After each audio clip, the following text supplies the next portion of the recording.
Yes, happy Valentine's Day po, Miss Meryl. Paano mo ba i-celebrate? Ay, pakalis na si action star. Paano niyo po i-celebrate ang Valentine's Day tomorrow? Naku, sa bahay lang dahil traffic. Alam na natin ang mga totoo, di ba? So sa bahay lang kami, day no family, baka magluto na lang ako. Okay. Ang tanong, Miss Meryl, mahilig ka ba sa Big Bird? Siyempre.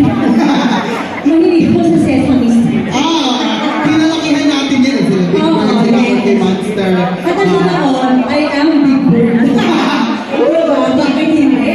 Ayan, kaya alam ko, nakakaisa tayo dyan. We all love the Big Birds. Kaya naman, thank you so much, Miss Meryl Soriano, for Thank showing you. your support.